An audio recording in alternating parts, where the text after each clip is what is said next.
గిరిజన ప్రాంతాల్లో MDO వాహనాలతో ration పంపిణీకి త్వరలోనే స్వస్తి పలుకుతామని గిరిజన శాఖ మంత్రి సంధ్యారాణి వెల్లడించారు. ఇక నుంచి గిరిజన ప్రాంతాల్లో చౌక దుకాణాల ద్వారా రేషన్ పంపిణీ జరుగుతుందని తెలిపారు.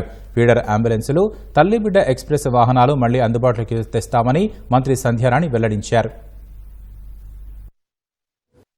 ఇంతకు పూర్వం రేషన్ షాపులు ఉండేవి. 962 రేషన్ షాపులు టోటల్గా ఉన్నాయి. వాటికి గత ప్రభుత్వం వ్యాన్తో తీసుకెళ్లటమని అదని ఇదని చేయటం వల్ల చాలా కంప్లైంట్స్ వచ్చాయి. వాళ్ళ దగ్గర డబ్బులు ఉన్నప్పుడు ఈ వ్యాన్ వెళ్ళదు, ఈ వ్యాన్ వెళ్ళేటప్పుడు వాళ్ళ దగ్గర డబ్బులు ఉండవు, లేదా వాళ్ళ పనులకు వెళ్లకుండా ఉండిపోవాల్సిన పరిస్థితి గిరిజనులు. కాబట్టి ఇంతకు పూర్వంలాగే మళ్ళీ రేషన్ షాపుల ద్వారా ఇస్తే మాకు బాగుంటుంది అని అక్కడ ఉన్న ప్రజలందరూ రిప్రజెంటేషన్ చేయడం జరిగింది. దాని సాధ్యాసాధ్యాలు చూసుకొని ఆ విధంగానే చేస్తే బాగుంటుంది అని కూడా ఈరోజు మీటింగ్లో అనుకోవడం జరిగింది. అది కూడా మేము ముఖ్యమంత్రి గారి దృష్టికి తీసుకెళ్తున్నాం.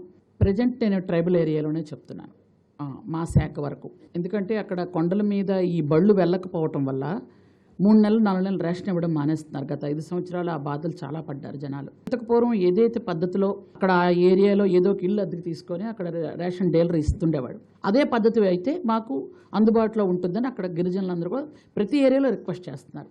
కాబట్టి ఆ పద్ధతి అయితే బాగుంటుంది అని. అలాగే ఫీడర్ అంబులెన్స్లు ఏమున్నాయో అప్పుడు దానివల్ల కొండల మీద గిరిశిఖర గ్రామాల్లో ఉన్నవాళ్ళు కిందకు వచ్చి హెల్త్ ఇబ్బంది లేకుండా ఉండేది. మళ్ళీ ఫీడర్ అంబులెన్స్లకు కూడా కొనసాగించాలని. అలాగే తల్లి బిడ్డ ఎక్స్ప్రెస్, ఎవరైతే ప్రసవం అనంతరం తల్లి బిడ్డను తీసుకొని వాళ్ళ గమ్యస్థానాలకు చేర్చడానికి ఆ వెహికల్ ఉపయోగించేవాళ్ళు, అది ఇప్పుడు చాలా వరకు ఉపయోగంలో లేకుండా అయిపోయింది. కాబట్టి తల్లి బిడ్డ ఎక్స్ప్రెస్ని ఉపయోగించాలని. అలాగే అరకు కాఫీ అనేది అంతర్జాతీయ స్థాయిలో ఎంత గుర్తింపు పొందిందో అందరికీ తెలుసు. కాబట్టి ఎలాగైతే ఎక్కడ పడితే అక్కడ ఈ టీ టైమ్స్ ఇవన్నీ ఎలా ఉన్నాయో అలాగ కాఫీ కూడా, అరకు కాఫీని మొత్తం అంతా విస్తరించి అరకు కాఫీ ఇంత అద్భుతంగా ఉంటుంది అని రాష్ట్రమంతా తెలియజేయాలనుకున్నది మేము ఒక ఆలోచన చేసాం.